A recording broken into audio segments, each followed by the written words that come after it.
আমাদের যারা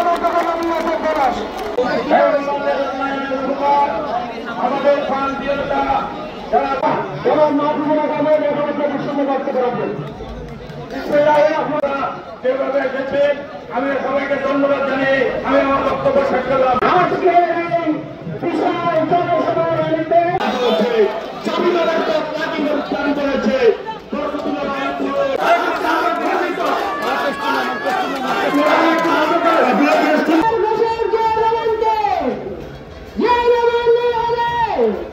এই স্বাধীনতার ঘোষণা করে দিয়েছেন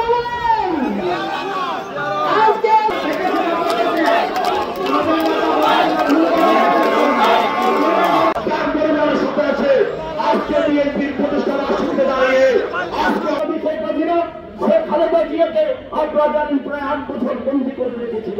খালেদা জিয়া আজকে মুক্ত, এই মুক্ত বাতাসে আজকে আপনারা জানেন 5 আগস্ট বাংলাদেশে ছাত্র জনতার অভ্যুত্থান হয়েছে, প্রতিবাদী সরকার চলে গিয়েছে।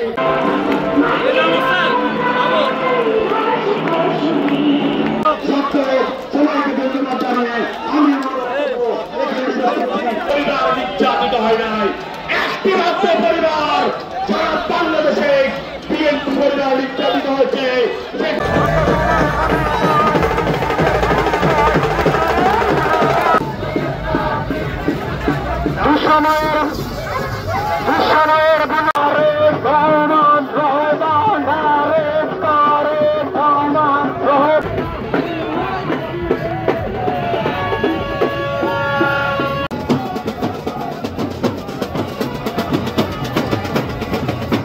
আমাদের মধ্যে ঐক্য থাকতে হবে। আগামী দিনে নির্বাচন অত্যন্ত কঠিন হবে।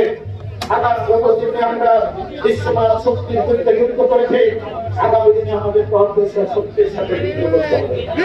আজকে আপনারা দেখেছেন 86 সালে জঙ্গিবাদে জামাত আওয়ামী লীগের সাথে গেছে, 96 সালে এই জামাতে ইসলাম 173 দিন আওয়ামী লীগ হত্যা অবরোধ সন্ত্রাস করেছে, ঠিক এবং তখন তারা সেই ভোটে অংশগ্রহণ করে জামাত ইসলাম 3টি আসন পেয়েছিলেন, ঠিক না? সময় সময় যে সমস্ত জাতি জনগণের সাথে তাদের সেই মাঝে ইতিহাস আছে। আজকে তাই 47 সালে তাদের কাছে জনগণের সাপোর্ট ছিল না, 71 সালে তাদের কাছে জনগণের সাপোর্ট ছিল না, ঠিক না? তৈরি করে হাজার হাজার লক্ষ লক্ষ মানুষের হত্যার সাথে তারা জড়িত।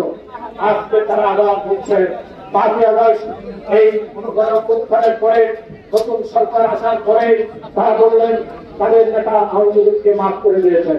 তারা বললেন আরেকটি নতুন সরকার নিয়ে এসেছেন পিয়ার। এই বাংলাদেশের মানুষ পিয়ার কাকে বলে চিনে না, জানে না, এই দেশের মানুষ জানে না। আপনি ভোট দেবেন এখানে, নির্বাচিত হবে দিনাজপুর থেকে, এই সমস্ত আপনার মানে ব্যবস্থার কথা আমাকে জামাত করছে শুধুমাত্র বিএনপি থেকে রাষ্ট্রীয় ক্ষমতা আনা যেতে পারে, তাই প্রধান যাতে প্রধানমন্ত্রী না হতে পারে আমাদেরকে আজকে সমগ্র জাতি ঐক্যবদ্ধ হতে হবে। যারা 71-এর মুক্তিযুদ্ধ স্বীকার করে না, যারা 30 লক্ষ শহীদের রক্ত স্বীকার করে না, তাদের দেশে ভোট চাওয়ার অধিকার নাই। শহীদ প্রেসিডেন্ট জিয়া রহমানের স্বাধীনতার ঘোষণার মধ্য দিয়ে স্বাধীনতার সপক্ষের শক্তি এবং স্বাধীনতার বিপক্ষের শক্তি। আমি আমার বক্তব্য এখানে শেষ করছি।